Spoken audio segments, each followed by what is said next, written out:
আসসালামু আলাইকুম।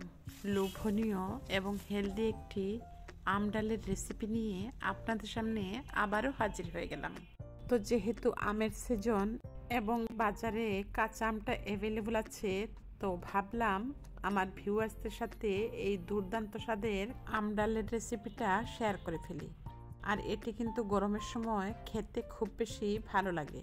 তো আশা করছি যারা নতুন রাঁধুনি তাদের কাছে আমার আজকের এই আম ডালের রেসিপিটি খুব বেশি উপকারে আসবে। তাহলে চলুন কথা না বাড়িয়ে শুরু করা যাক।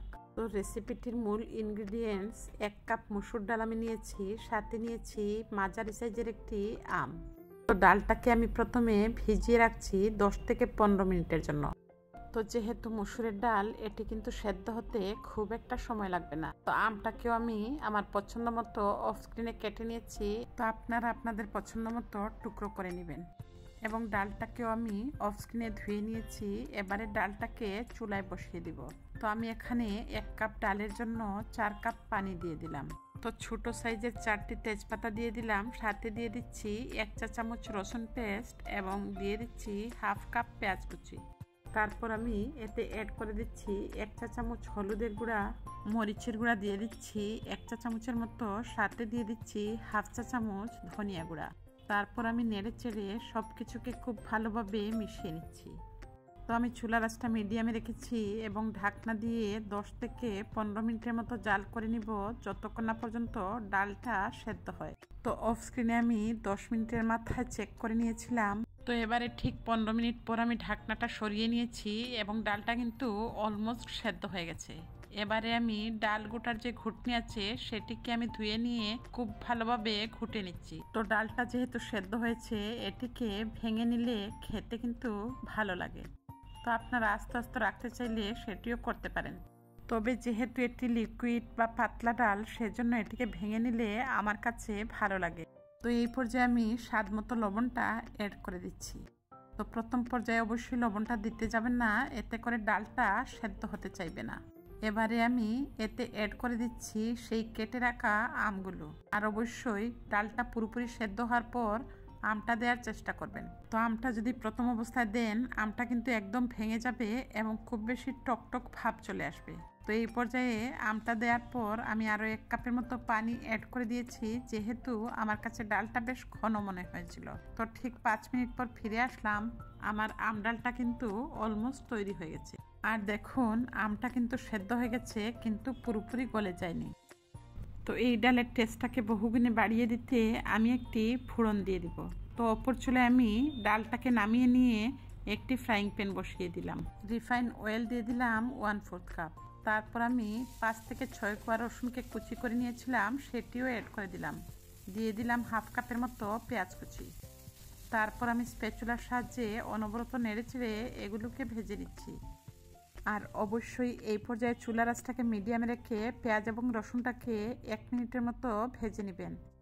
তো এই পর্যায়ে আমি 1/4 চা চামচ মেথি দানা অ্যাড করে দিলাম। আর অবশ্যই প্রথম অবস্থায় মেথি দানাটা অ্যাড করবেন না, এতে করে মেথি দানাগুলো পুড়ে যাবে। তো মিডিয়াম আছে আমি 3 মিনিটের মতো ভেজে নিয়েছি। আর দেখুন, ফোড়নটা কিন্তু ডালের মধ্যে অ্যাড করার জন্য পারফেক্টলি তৈরি হয়ে গেছে। তো একদম লো আছে ডালটাকে বসিয়েছিলাম চুলাতে, তার উপরে আমি ফোড়নটাকে অ্যাড করে দিচ্ছি। আর অবশ্যই গরম ডালের উপরে ফোড়নটাকে অ্যাড করে দিবেন। আর এটিও কিন্তু একটি টিপস, এতে করে কিন্তু ডালের ফোড়নের টেস্টটা বহুগুণে বেড়ে যায়। তো ফাইনালি আমার ডালটা তৈরি হয়ে গেছে। এবারে ফাইনাল টাচ হিসাবে বেশ কিছু ধনেপাতা কুচি অ্যাড করে দিলাম। তারপর আমি ঢাকনা দিয়ে হাফ মিনিটের মতো রান্না করে নিব। তো আমি চুলাটা বন্ধ করে দিয়েছি। এবারে আমি নামিয়ে দেখিয়ে দিচ্ছি এর ফাইনাল লুকসটা। বিলিভ মি, এই আম ডালের সুঘ্রাণে কিন্তু ঘরময় ছড়িয়ে গেছে। এবারে আমি একটি সার্ভিং বলে সার্ভ করে নিচ্ছি। আর দেখে নিশ্চয়ই বুঝতে পারছেন আমার আজকের এই আম ডালটা কতটা পারফেক্ট এবং টেস্টি হতে পারে। তো ভিউয়ার্সদের কাছে বরাবরের মতো রিকোয়েস্ট থাকবে, যদি রেসিপিটি ভালো লাগে অবশ্যই একটি লাইক দিবেন। আর যদি এই চ্যানেলটি নতুন ভিজিট করে থাকেন, পাশে থাকা বেল বাটনটি বাজিয়ে দিবেন, যাতে যে কোনো রেসিপি দেওয়া মাত্র সবার আগে আপনার মোবাইলে পৌঁছে যায়। যদি রেসিপিটি আপনাদের খুব বেশি ভালো লাগে, ইচ্ছে হলে ফ্রেন্ডস এবং ফ্যামিলির সাথে শেয়ার করে অন্যকে দেখার সুযোগ করে দিতে পারেন। সুপ্রিয় ভিউয়ার্স, আসসালামু আলাইকুম। চলে আসলাম আপনাদের সাথে লোভনীয় স্বাদের পারফেক্ট একটি কাশ্মীরি আচারের রেসিপি নিয়ে। তো যারা এই আচারটি খেয়েছেন তারা নিশ্চয় জানেন এই আচারটা খেতে কতটা টেস্টি হয়। আর আজকের এই আচারটি আমি টিপস এবং ট্রিক্স সহ পুরোটাই আপনাদের সাথে শেয়ার করেছি। তো আশা করছি যারা নতুন রাঁধুনি তাদের কাছে আমার আজকের এই রেসিপিটি খুব বেশি উপকারী হবে। তো রেসিপিটি শুরু করার আগে ভিউয়ার্সদের কাছে বরাবরের মতো রিকোয়েস্ট থাকবে, অবশ্যই রেসিপিতে লাইক দিয়ে দেখা শুরু করবেন। আর আপনাদের এক একটি লাইক কিন্তু শেয়ারের কাজ করে। তাহলে চলুন কথা না বাড়িয়ে শুরু করা যাক। তো কাশ্মীরি আচারটা তৈরি করার জন্য প্রথমে আমটাকে বাছাই করে নিতে হবে। কিছুটা আটি শক্ত হতে শুরু করেছে, এরকমই আম কিন্তু কাশ্মীরি আচার তৈরি করতে আমার লাগবে। তো যেহেতু আটিটা অনেকটা শক্ত হতে শুরু করেছিল, সেজন্য আমি বটি দিয়ে আমগুলোকে কেটে নিয়েছি এবং খুব ভালোভাবে ধুয়ে পানিটাকে মুছে নিয়েছি। তো প্রত্যেকটা আমকে আমি 6 টুকরো করে কেটে নিয়েছি। তো আপনারা চাইলে 4 টুকরো অথবা 6 টুকরো করেই কেটে নেবেন, এর চাইতে বেশি ছোট করতে যাবেন না। এছাড়া নিয়েছি 6 থেকে 7টি শুকনো মরিচ, এগুলোকে আমি গুল গুল করে কেটে নিয়েছি এবং এর ভেতরের বিচিটা কিন্তু বের করে নিতে হবে। আর এই কাশ্মীরি আচারের আরও একটি ইম্পর্টেন্ট ইনগ্রিডিয়েন্টস হচ্ছে আদা। তো আদাটাকে আমি জুলিয়ান কাট করে কেটে নিয়েছি, আর এখানে 1.5 টেবিল চামচের মতো আদা আছে। এবারে সবচাইতে ইম্পর্টেন্ট বিষয় হচ্ছে যতটুকু আম নেবেন সেই মেজারমেন্ট অনুযায়ী চিনিটাকে অ্যাড করে দিতে হবে। তো আমার এখানে 1.5 কাপের মতো আম ছিল, সেই অনুপাতে আমি 1.5 কাপ চিনি এখানে ব্যবহার করছি। তারপর আমি স্প্যাচুলা দিয়ে নেড়ে চেড়ে আমটাকে ঢেকে রাখবো। আর এখানে কিন্তু কোনো পানি ব্যবহার করা যাবে না, আমের ভেতর থেকে কিন্তু চিনিটা গলে গিয়ে অনেকটা পানি বের হয়ে যাবে। তবে এটি অবশ্যই সময় সাপেক্ষ ব্যাপার, কোনো অবস্থায় ধৈর্যহারা হলে চলবে না। তো ঠিক 15 মিনিট পর আমি একটু চেক করে নিয়েছি, আস্তে আস্তে কিন্তু চিনিটা গলতে শুরু করেছে। আবারও ঠিক আধা ঘন্টা পর আমি ফিরে আসলাম, আর দেখুন চিনিটা কিন্তু গলতে শুরু করেছে। তো এভাবেই কিন্তু 5 থেকে 6 বার উল্টে পাল্টে দিবেন। তো এইভাবেই কিন্তু উল্টে পাল্টে পুরোটা চিনি গলিয়ে নিয়ে পানি বের করে নিতে হবে। আর এটি কিন্তু আচার তৈরির ক্ষেত্রে খুব ইম্পর্টেন্ট একটি টিপস। আর কেন সেটা আমি বলছি, অবশ্যই আচার তৈরি করতে করতে আপনাদেরকে বুঝিয়ে দিব। এবারে ঠিক 1 ঘন্টা পর দেখুন আমের ফাইনাল লুকসটা, ভেতর থেকে কিন্তু অনেকটাই পানি উঠে এসেছে। এই পর্যায়ে কিন্তু কাশ্মীরি আচার তৈরি করার জন্য আমটা রেডি হয়ে গেছে। তো আমি একটি ফ্রাইং প্যানের মধ্যে অ্যাড করে দিলাম চিনির রসে ভেজানো আমগুলো। আর চুলার আঁচটা কিন্তু এই পর্যায়ে প্রথমে মিডিয়ামে থাকবে। তারপর আমি এতে অ্যাড করে দিয়েছি জুলিয়ান কাট করে রাখা আদা এবং শুকনো মরিচটা। তো শুকনো মরিচের ভেতর থেকে কিন্তু কোনো জাল বের হবে না।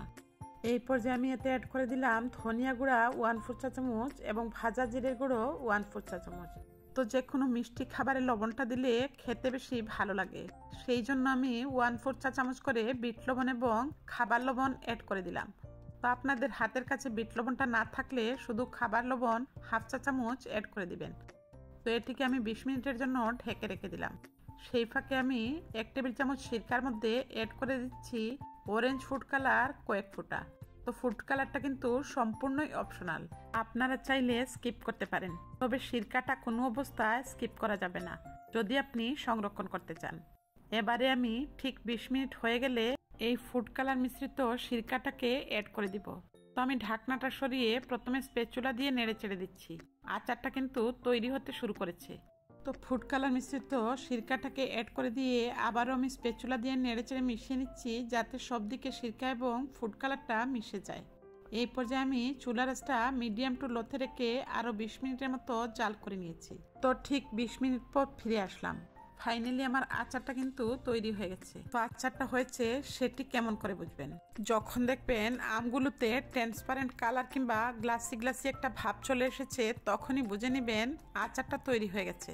দেখুন আমার আচারটা কিন্তু পারফেক্টলি তৈরি হয়ে গেছে। আর এবারে আমি বলে দিচ্ছি কেন আমি 1 ঘন্টার জন্য চিনি দিয়ে ঢেকে রেখেছিলাম এবং এর ভেতর থেকে পানিটা বের করে নিয়েছিলাম। এই চিনিতে ভিজিয়ে রাখার ফলে যেটা হয়েছে, এক টুকরো আমও কিন্তু ভেঙে যায়নি। তো আমি চুলাটা বন্ধ করে দিয়েছি। তো এর চাইতে বেশি পানি শুকাতে যাবে না, ঠান্ডা হয়ে গেলে পানি অনেকটাই শুষে নেয়। তো আমি 10 মিনিটের জন্য ঢেকে রেখে দিব। তারপর আমি সার্ভিং প্লেটে সার্ভ করে আপনাদেরকে দেখিয়ে দিচ্ছি। তো তো আমি চেষ্টা করেছি পুরোটা রেসিপি আপনাদের সাথে টিপস এবং ট্রিক্স সহ তুলে ধরার। তো আপনারা যদি প্রত্যেকটা স্টেপ হুবহু ফলো করেন তাহলে আপনাদের কাশ্মীরি আচারটা কিন্তু এরকমই গ্লাসি গ্লাসি এবং পারফেক্ট হবে, আর এক টুকরো আমও কিন্তু ভেঙে যাবে না। তো আশা করছি আমার আজকের এই দুর্দান্ত স্বাদের কাশ্মীরি আচার রেসিপিটি আপনাদের কাছে ভালো লেগেছে। তো আচারের মৌ গন্ধে কিন্তু ঘরময় ছড়িয়ে গেছে।